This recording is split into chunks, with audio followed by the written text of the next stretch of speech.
Сейчас. Добрый. Так. Добрый день, дорогие друзья.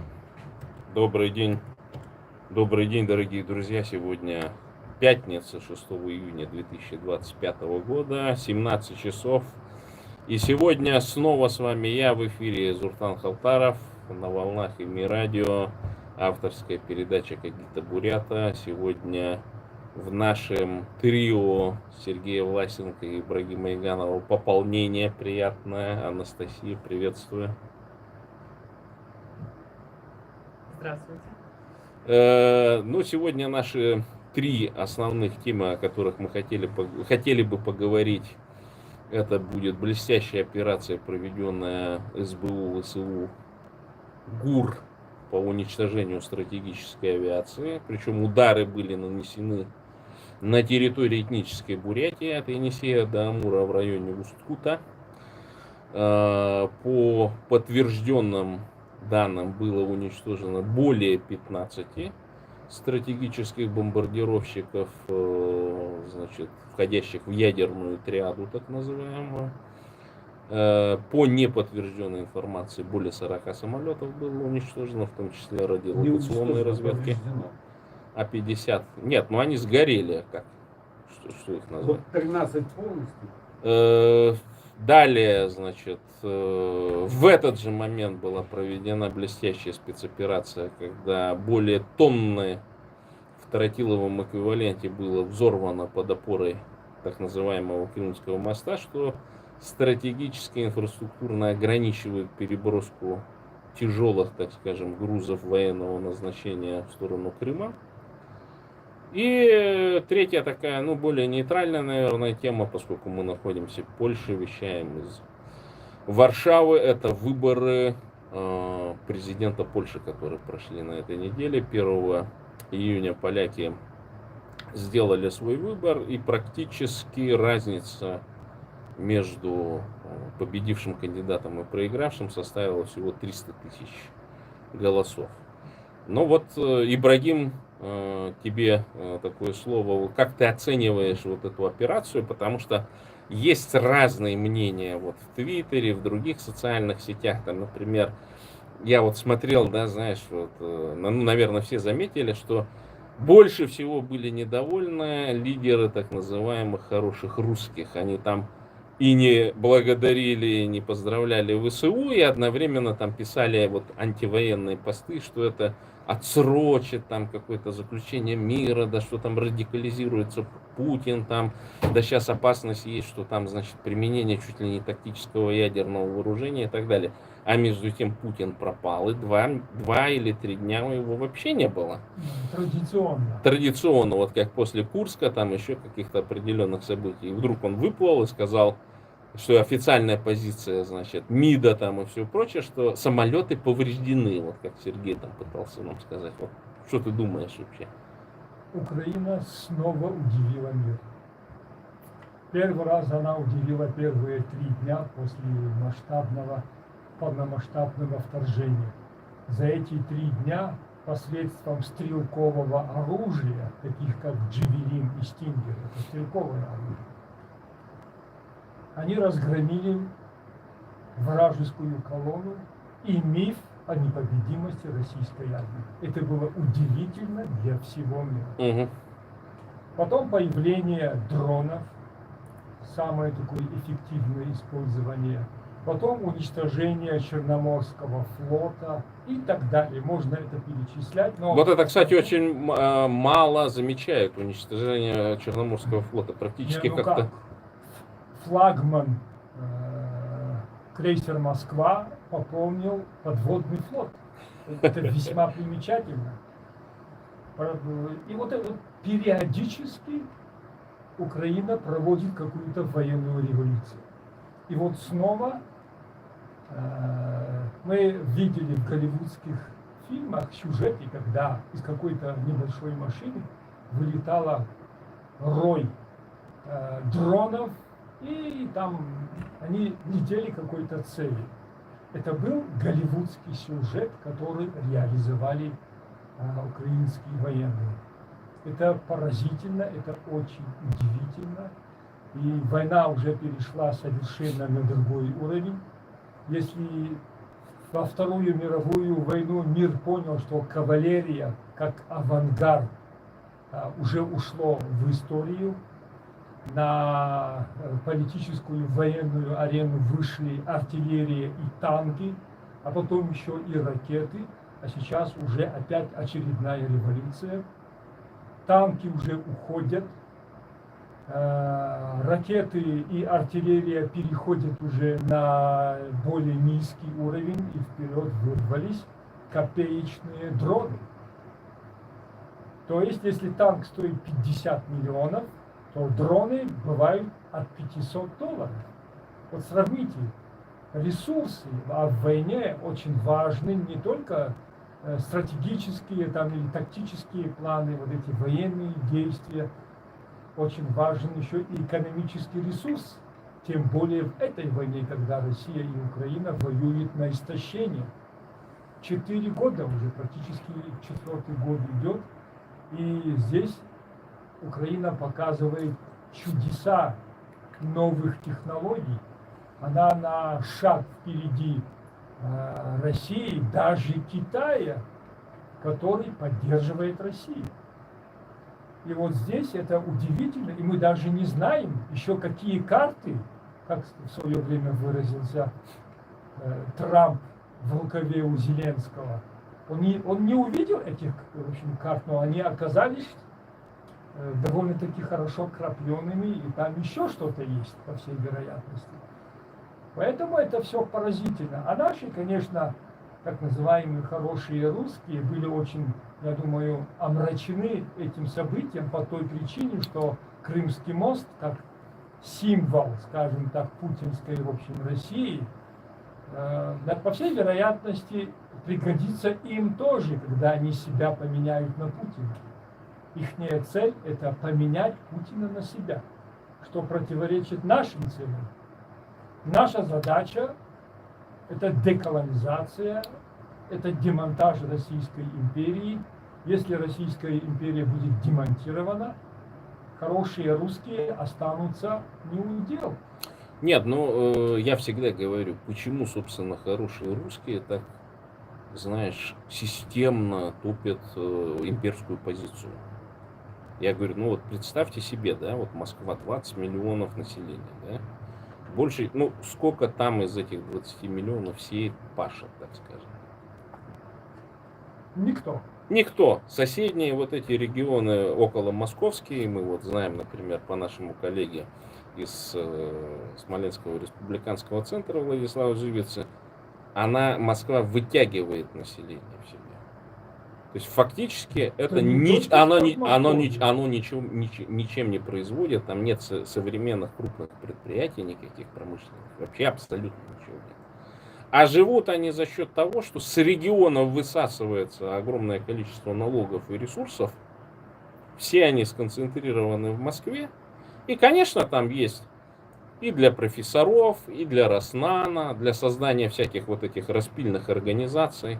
Большая часть экспорта, импорта всяких фирм и так далее, оно находится тоже в Москве. Нужно, чтобы что-то заказать, какой-нибудь приборчик для какого-нибудь сельского, значит, фермера в Бурятии, например. Это все проводится и растамаживается через Москву и так далее. У меня один знакомый там заказывал электропастух из Финляндии, потому что единственный производитель электропастухов в России, там напряжение на медведя не работало, потому что они производили электропастухи с напряжением на человека рассчитано. А медведь, он любит мед, и чтобы мед защитить, он там примерно в 1000 раз нужно напряжение больше, а это делали только в Финляндии. И поскольку он вообще впервые, кто из России заказывал вот этот прибор, нужно было там ему заплатить какие-то суммы для того, чтобы его сертифицировали. Это все в Москве сконцентрировано. И вот ты представляешь, эти 20 миллионов вдруг окажутся без этих ресурсов. И, конечно, сидя где-нибудь по Европам, по Германиям, там, Яшины, Навальный и так далее, конечно, они понимают, что если регионов не будет, особенно регионов Сибири, регионов Кавказа с плодороднейшими землями, да, и с ресурсами, естественно. А что там делать? Там одни болота. им придется снова сеять, пахать. Не как в Украине, сколько там, 100 центнеров с гектара пшеницы, а где-то 20-25. Голодно придется жить, снова в лаптях ходить и так далее. Никто из этих приученных к университетам хороших русских, да, хорошим зарплатам за ничего не делание, за болтологию, конечно, не хочет вернуться, так скажем, на исходные позиции. Поэтому они топят вот этот имперский нарратив, ну такой либеральный. Ну, это империя. Да. Это суть империи самой. А чтобы империя выжила, она должна воевать. Сергей хотел что-то Я добавить. хочу дополнить Ибрагима. Он правильно сказал, что да, чудеса просто смекалки и ума украинцы показывают. Но все это началось еще в 2014 году. Вспомните, как защищали Донецкий аэропорт. А российская армия регулярно не могла там 100 бойцов почти год уничтожить не смогла. И те держали эти развалины. Ну, я помню, Это чудо, киборги, согласись. да, киборги Да. их называли. Это чудо, согласитесь. Поэтому они с самого начала начали проявлять. Ну, Чудеса. практически все дороги идут в Москву. Да. А если эти дороги перестанут работать, Москва просто банально сдохнет от нищеты. Выразимся очень грубо. Ну и, конечно же, наши либералы не хотят этого. Они хотят, еще раз повторюсь, просто поменять Путина на себя. Но хотим ли мы этого? Поэтому вот те регионы, которых кормит Москва, вы помните, да, хватит кормить Кавказ. Но активно, кстати, распространял эту нарратив и выдумал это вот муж Юлии Навальной, собственно, сам Навальный. И это же вот за этот лозунг его на Кавказе совершенно не любят. А потом, Да. помнишь, 2008 год, что он сказал про защиту территориальной целостности Грузии, например. А про Крым, как Навальный высказался, что это не бутерброд и так далее. Ну, у нас на Кавказе об ушедших говорят только хорошо или вообще не говорят, поэтому не будем его, наверное, трогать. Кроме правды. Но те, кто сейчас в Европе кочегает за русский мир, за демократическую Россию, а в природе не может быть демократии в России. Россия несколько раз пыталась от империи перейти к республике, и каждый раз это было неудачно. В 1917 году попытались создать Союз Советских Социалистических Республик. Потом в 1991 году Российская Федерация. Они делают виток и возвращаются обратно к империи. Если Советский Союз, в общем, Союз был 80-летним витком, Российская Федерация 30 лет, а демократическая Россия, скорее всего, максимум 10. И я думаю, это мечты вряд ли. Не, ну я не знаю, какие там 10 лет, потому что ты же помнишь, в 1994 году, что развязала так называемая демократическая Россия, все эти либералы там, Чубайсы, Березовские и так далее, они устроили геноцид в Чечне. За то, что Чечня не подписала федеральный договор, они там придумали черный навет, значит, то есть вся вот эта система, все эти демократические журналисты, которые, кстати, тогда они топили за демократию, а сейчас они у Соловьева там все. То есть это всегда было, то есть ничего не, ну, потому что понимали, если еще там Советский Союз там несколько годков продержится, то просто случится, ну, такая революция, что мало не покажется, и все республики приобрели бы независимость. И тут тоже такое же. Вот в 1917 году я хорошо помню, изучал вот материал по вот этим бурятским, значит, революционерам всяким там и так далее. А что они пошли вот за эту советскую идею, в эту вообще? Ну, потому что их купили вот этими идеями, что мы сейчас сбросим царя, да сейчас по-новому заживем там и так далее. И вот они купились на это все. И действительно, первое время, сбросив вот эту, значит, систему там, ну, черту оседлости, там, статус инородца и так далее, там действительно произошел прогресс какой-то определенный. А потом, когда люди начали хорошо более-менее жить, случился и коллективизация, и вот эти комбедовское мышление, потом, значит, репрессии и все прочее. И то же самое в 90-е годы. Вот я все время задаю старшему нашему поколению, бурятскому, а что власть не взяли? Ну ладно, черт с ним, с властью, почему не взяли предприятия, которые ресурсно-промышленного, так скажем, направления? Что не взяли-то? А потому что никто ничего не давал. Взять такие предприятия было сложно. И договориться между собой, кстати, не смогли по итогу. Я вот говорю, что от распада Советского Союза самые пострадавшие, самые ничего не взявшие, это буряты. Ну и поэтому это и определило то, что сейчас тысячи бурят, значит, как они там уже прямо в русской пропаганде говорят, что ну а что вот он пошел там, погиб, да? Ну а его родственники говорят, ну он не нашел себя в жизни там к 40 годам, несмотря на то, что у него семья, дети и все прочее, да, есть. Ну не нашел себя в жизни, поэтому пошел, короче, попробовать.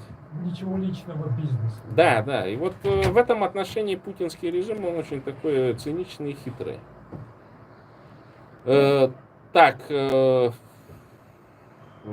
Ну еще раз стоит поздравить всех причастных, так скажем, к этим блестящим операциям, потому что я вот эти смотрел ролики, и самое главное, та паника, которая вот там уже горит, на, значит, фоне уже там горит, и там дроны начинают по одному так вылетать, и люди там вот эти на стоянках фиксируют, какая-то паника, страх происходит там, и вот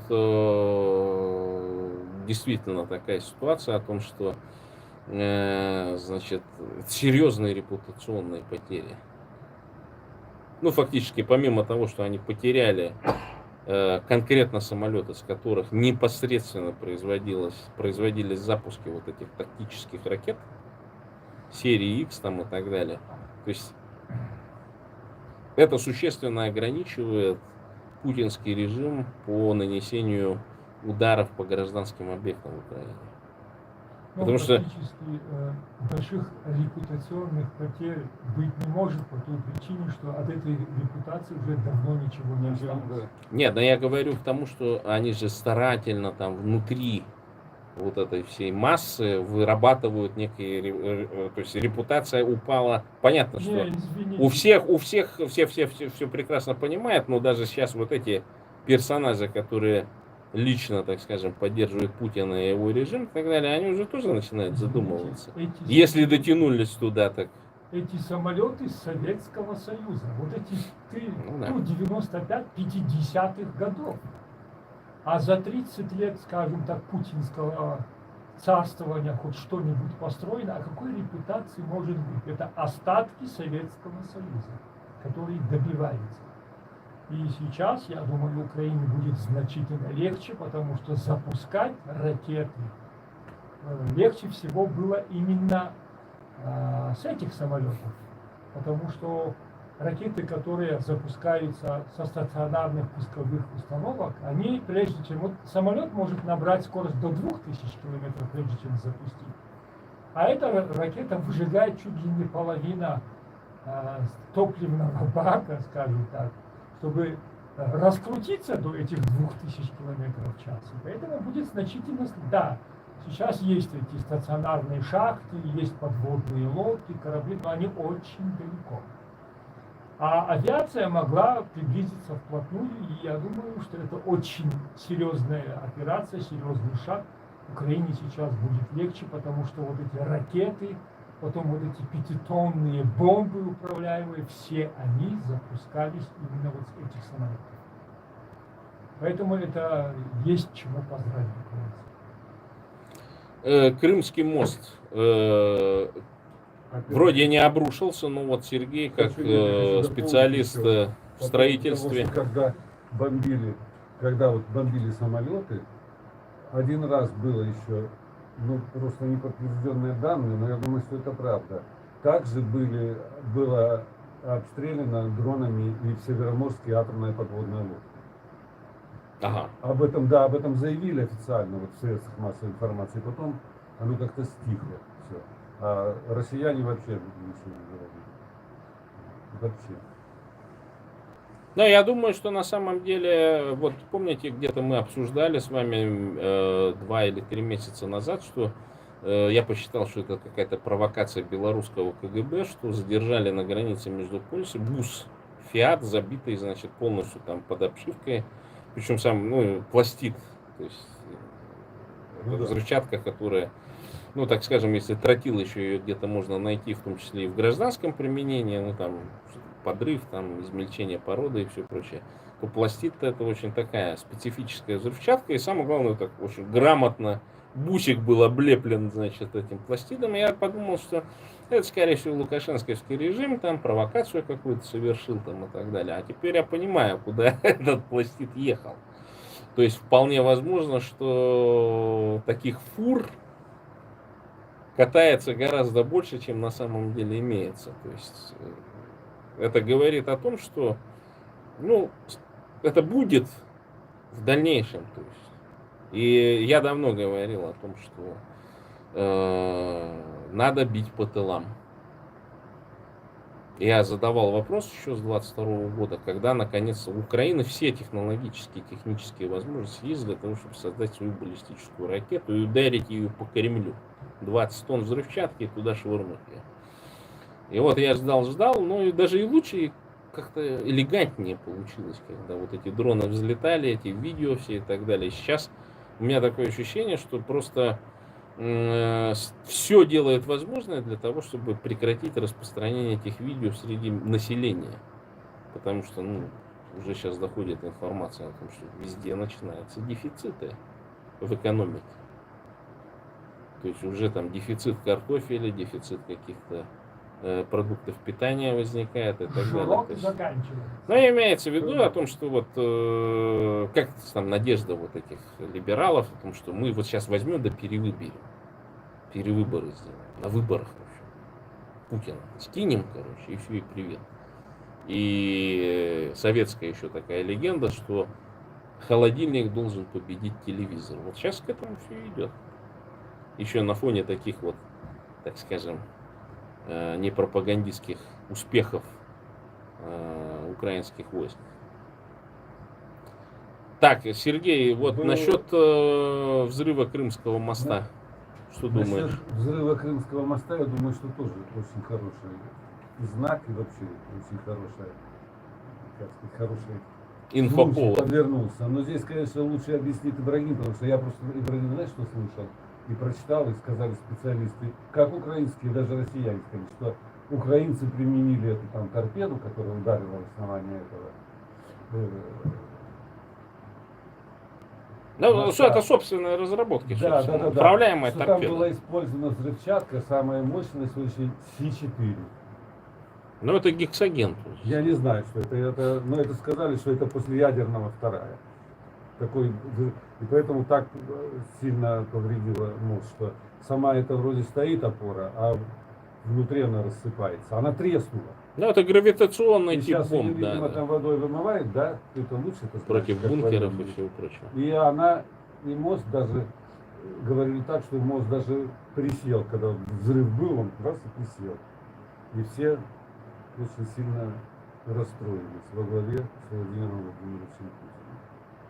Такой мы тоже с этим мостом. А что касается то, что ты перед этим сказал про сельское хозяйство, Ибрагим, мне понравилось выступление Путина, я его вживую смотрел. Когда он разговаривает, собрал кого-то там, или сельхозработников, или бизнесменов, и они ему сказали, картошки нет в России. Он не поверил. А потом говорит, ладно, я сейчас позвоню Лукашенко. Звонит Лукашенко, и Лукашенко и говорит ему, ты знаешь, картошки, говорят, в России нет, ты же нам вроде должен, где картошка? А он говорит, да я всю вам картошку отдал, у меня тоже в Белоруссии нет. И Путин срочно написал там, я не знаю, указ, приказ, что срочно заняться этим вопросом, сделать картошку. А Лукашенко срочно издал указ, быстренько начать заключать договоры о картошке с поляками. Дело в том, что, знаешь, вот у, по-моему, Войновича есть такой рассказ про Чонкина. Да, ой, да ты что. И там был такой это рационализатор, фантастика, который производил такой пукс.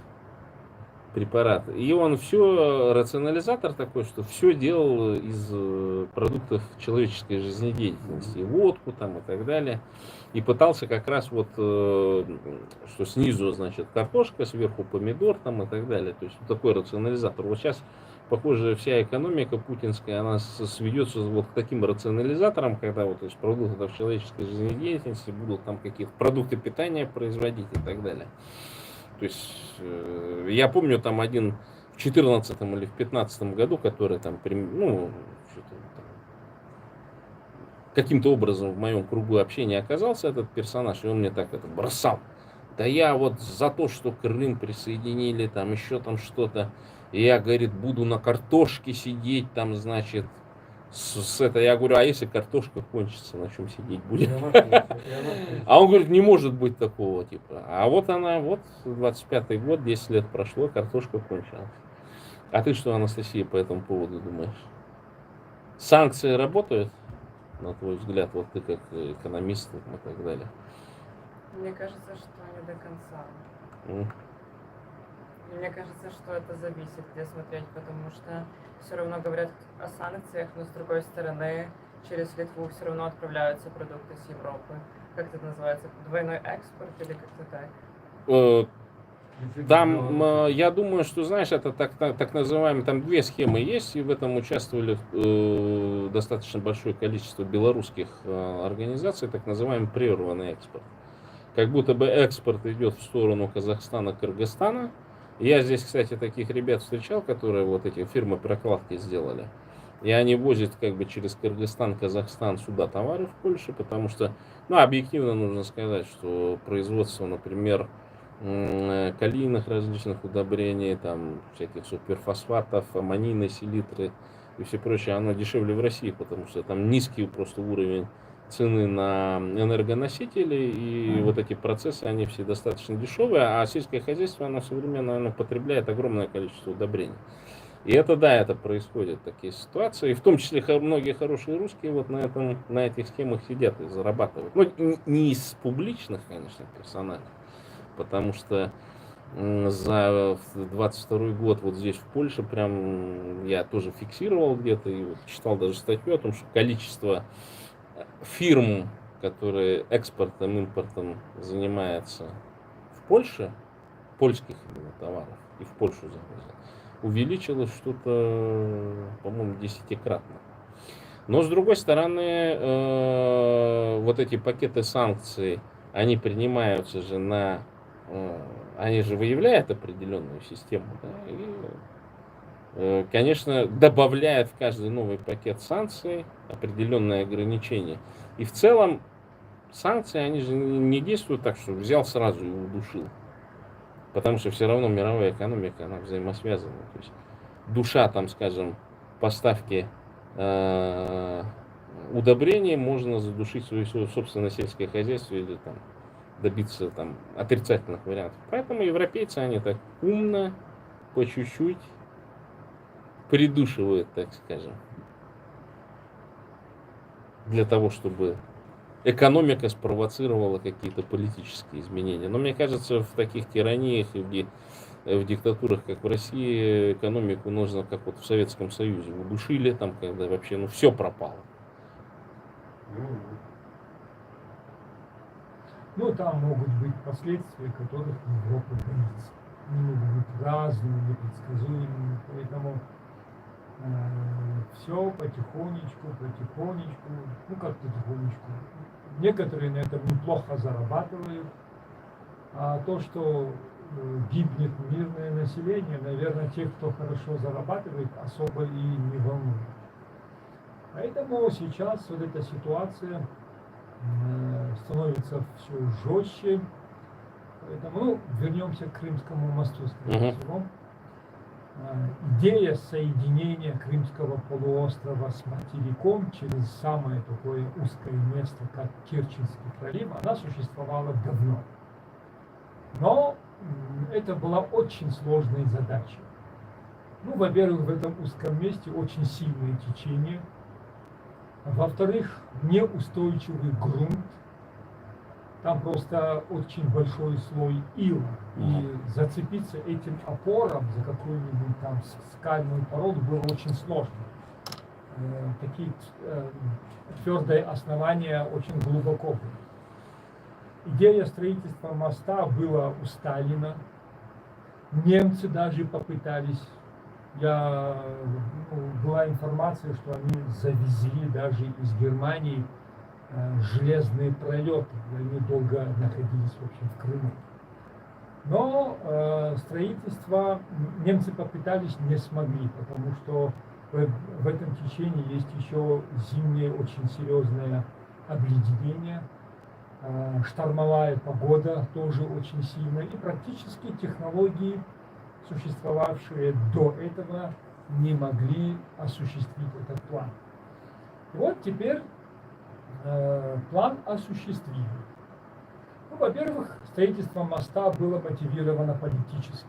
Путину хотелось это сделать, что-то грандиозное. Около 19 километров они потратили, последняя цифра была озвучена около 800 миллиардов. Думаю, что там еще больше. Например, 19 километров за 800 миллиардов. В Китае есть примерно такой же, это не мост, а автострада со всеми причиндалами современными, которую провели на 120 километров, потратили в 3 раза меньше. То есть любой объект в России – это объект для обналичивания денег, отмывания денег, это стиральная машина. И вот сейчас по такой удар, третий удар по престижу самого Путина, это его детище, которым он гордится. Это удар, конечно, и по экономике, по той причине, что снабжение российской армии частично, даже в большей степени идет через этот Крымский мост, через Крым. Сейчас это будет весьма затруднительно по той причине, что вся остальная логистика очень серьезно простреливается. Она в доступе даже ствольной артиллерии. Вот поэтому этот серьезный подрыв, по всей вероятности, не последний. И то, что такая серьезная опора сильно повреждена, это уже возникает серьезная опасность. Если эта опора не выдержит, она серьезной нагрузки, конечно, эшелона уже не выдержит. Может быть, даже и интенсивного движения автомобильного тоже может не выдержать. Если опора рухнет, то будет, соответственно, еще и принцип домино. Выдержат ли остальные опоры, еще непонятно. Поэтому это серьезный удар по логистике, это серьезный удар по экономике. Потратить ремонт моста будет очень дорого стоить. Такого косметического ремонта, который был первый раз, когда просто фура взорвалась, уже не будет, потому что удар нанесен именно по опоре, а это довольно-таки момент, в общем, серьезный по удержанию этого моста. Посмотрим, какой будет следующий шаг. От этого зависит. Если еще при серьезном расчете пару опор будет взорвано, можно считать, что мост разрушен. И до тех пор, пока будут вестись военные действия, пока Крымский мост будет в доступе хотя бы дронов, морских дронов, вряд ли они смогут его отремонтировать.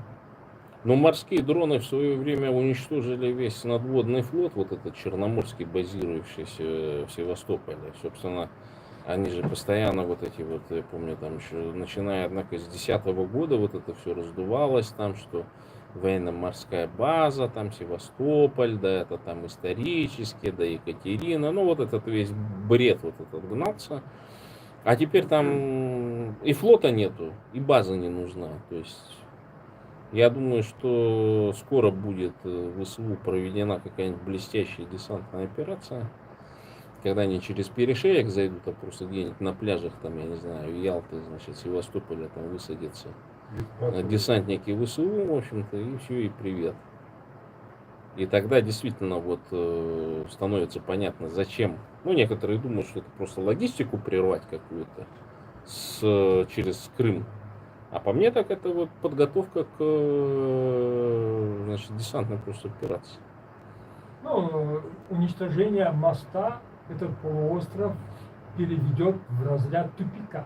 Это будет уже тупик. И жить уже по-домашнему не получится. И сейчас уже началось даже, скажем так, бегство очередное крымчан через остатки моста. В ближайшее время вполне возможно, что они могут быть лишены даже этой последней возможности, поэтому все спешат. А если Крым станет снова тупиком и нету флота, морские базы аннулированы, я думаю, в ближайшее время сам флот будет аннулирован, как и танковые войска, в них просто не будет смысла. Если небольшой быстроходный дрон может уничтожить целый крейсер, то тут уже строить эти крейсеры практически уже большой надобности нету. В том числе и строить уже и воздушные суда уже смысла нету, потому что какой-нибудь штурмовик, который стоит чуть ли там не 50 миллионов долларов, может быть заменен легко каким-нибудь беспилотным дроном, который будет стоить от 500 долларов до миллиона максимум. Но самые крупные, дорогие, около миллиона. И эти крупные дроны, они будут просто носителями вот этих маленьких дронов. Ну да, вот эта идея, значит, самолетов авиаматок, да, с которой выпускают Рой, она никуда, в принципе, ну то есть это развитие вот этой до Второй мировой войны было же такое, пытались развивать так называемые авиаматки там и все прочее, то есть понятно. Ладно, от этой темы перейдем более к гражданской, выборы президента в Польше. То есть, ну понятно, я стараюсь, в принципе, как бы меня когда спрашивают, вот ты там это в курсе за президентские выборы, там Шушковские, там, значит, Навродские и так далее. Но я всегда говорю и предупреждаю о том, что я как сторонний наблюдатель, может быть, просто интересуюсь, но вот во всю внутреннюю польскую политику не внедряюсь, потому что, ну, как бы, я не поляк, я не гражданин Польши, права голоса нету, и не мне, как бы, там, рассуждать, правильно или неправильно выбрали. Да, поляки, но я не имею такого права просто-напросто. Но вот чем удивительны вот эти вот, значит, релоканты, так называемые, из России, там, из других постсоветских стран, они прям так очень сильно озабочены в интернете, знаешь, вот пишут, что ой, выбрали там такого консерватора, ой, да 5-10, да и так далее. Это что, вот общее такое, то есть вы там не могли нормальные выборы сделать и терпели 20 лет, уже начиная там с 2012 года, нелегитимного Путина, который переписал фактически несколько раз Конституцию, а количество законов, принятых конкретно под него, вообще не исчисляется, так скажем, да? И находясь здесь, значит, в относительной безопасности в демократических странах, вдруг внезапно какой-то со стороны хороших русских ор возникает. Что это вот? Это часть гибридной войны, которую Путин ведет против демократических стран Европы. Или же это просто, ну, вот такая присущая, значит, россиянам система такая, значит, что а мы-то бы сделали получше. Типа и Трамп для них там дурак какой-то неразвитый там и так далее. И вот других там тоже, а вот мы-то ого-го. Или это вот, ну, какая-то вот такая имперка, да, что вот стереотипизация мышления постсоветского человека. Как думаете? Ну, я изначально, когда были оды в отношении Трампа, всегда думал, что больших шансов договориться Путину и Трампу не было. По той причине, что политика-то строится не на любви, не на сотрудничестве. Политика строится на интересах. Ну, а да. здесь интересы совершенно разные. Поэтому я изначально думал, что больших шансов договориться им не будет. Так и получилось. Трамп старался. Трамп завидовал Путину. Он тоже хотел как Путин. Он сказал, значит сделали. Эрдогану завидовал, там, товарищу Си. Но все он очень сильно Да, завидует. он даже встречался с Ким Чен Ыном, который является солнцем для Северной Америки. Он тоже, наверное, хотел быть... Северной Кореи. Да, для Северной Кореи. Он тоже хотел быть, наверное, небесным светилом для Америки, но вряд ли американцы на это согласятся. Не думаю, что поляки тоже согласятся на какую-то кардинальную смену вот той политики, того направления, которым идет сейчас Польша. В последнее время все мои польские друзья только об этом и говорят. Они были очень удивлены, что именно Навроцкий. прошел, да, что такой кандидат, на которого есть куча компроматериалов. Как и у нас принято было в нашей Москве, эту политику пытались строить на каких-то компроматериалах. Что он чуть ли там не сутенером был, какого-то пенсионера квартиру отжал, еще там что-то. Но это все здесь не работает. Здесь, в общем, совершенно другие принципы.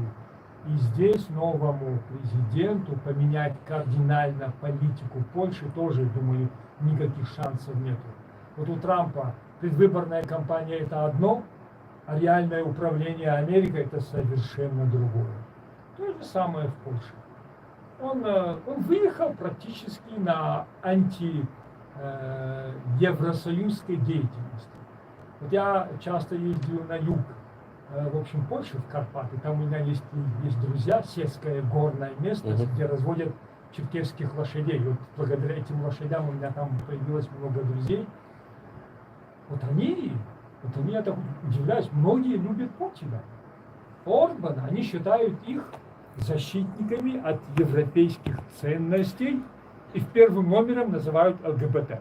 И почему всех заклинило на это ЛГБТ? Почему они все почему-то беспокоятся за чужую задницу, я что-то не понимаю.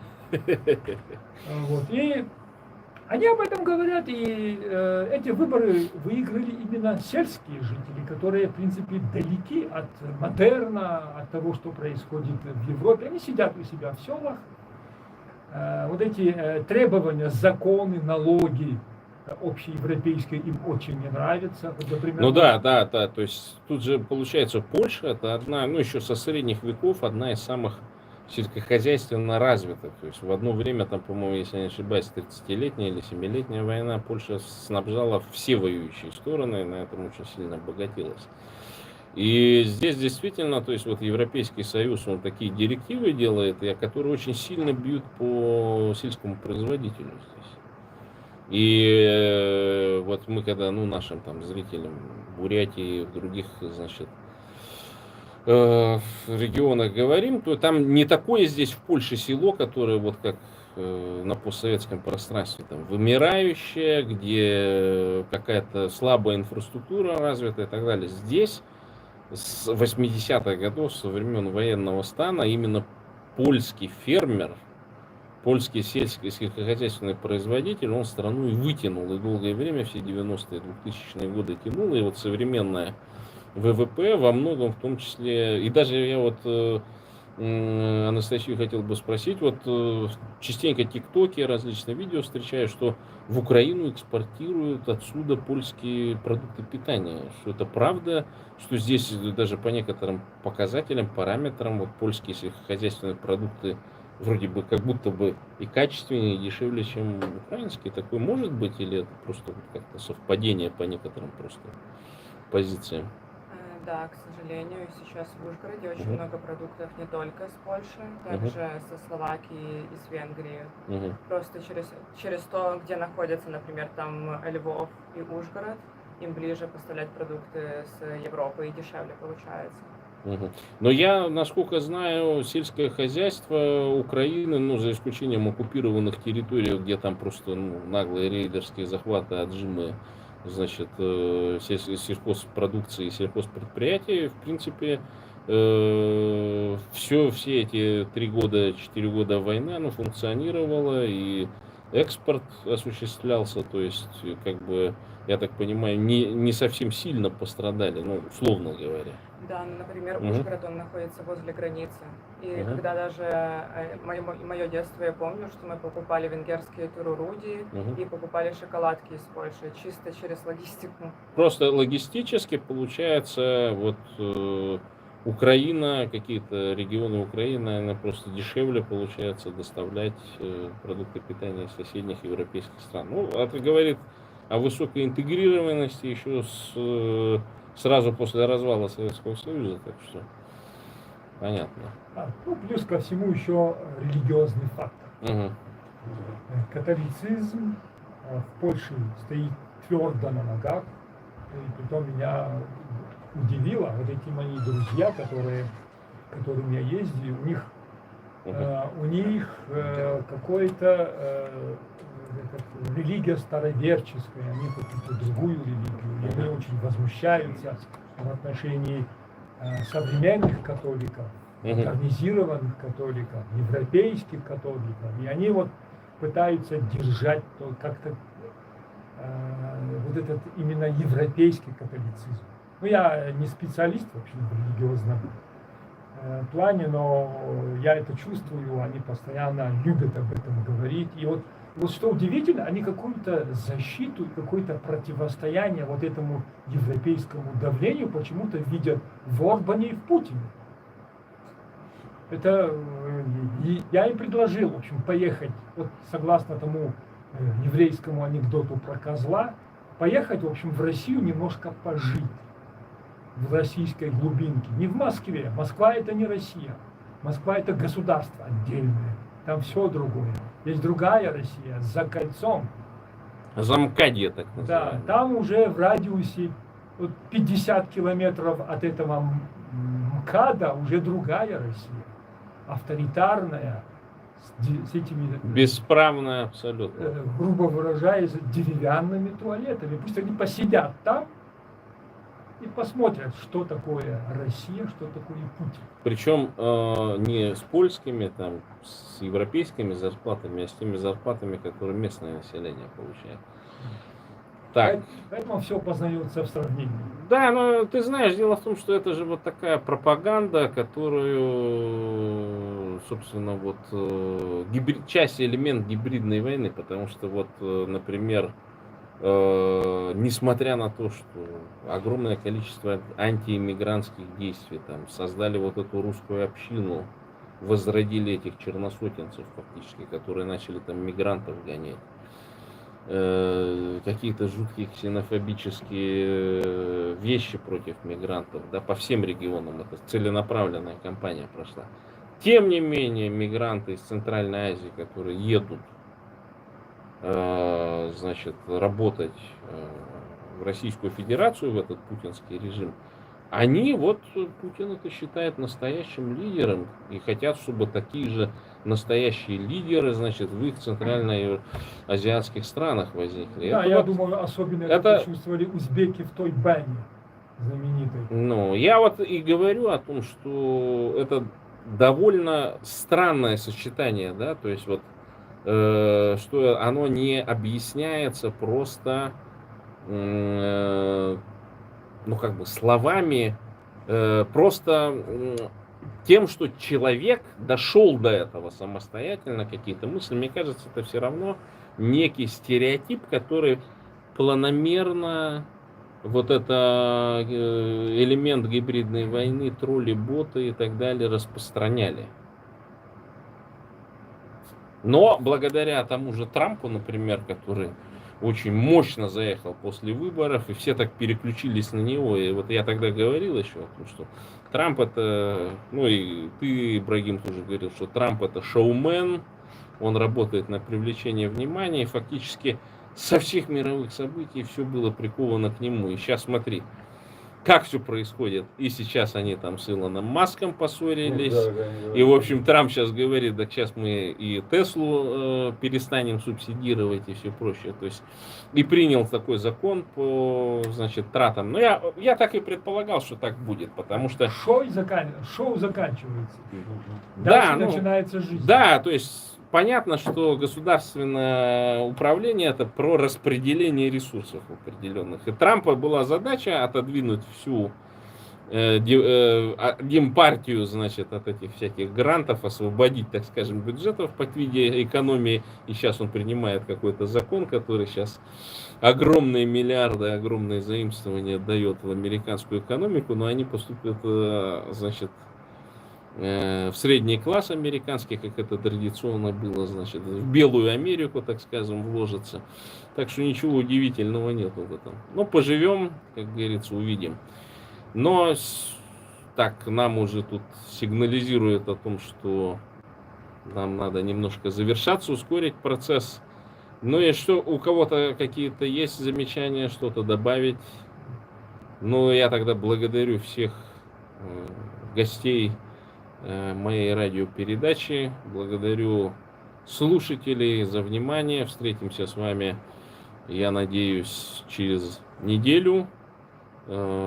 Всем большое спасибо за внимание. Традиционно со всеми прощаюсь. С радио прощаюсь в первую очередь. Всем пока и до новых встреч.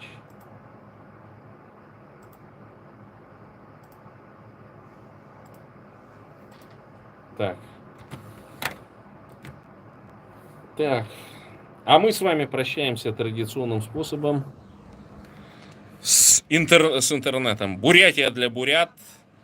Бурятам бурятскую власть. Бурятия от Енисея до Амура. Боритесь и поборите. Всем пока и до новых встреч. Донат, репост приветствуется.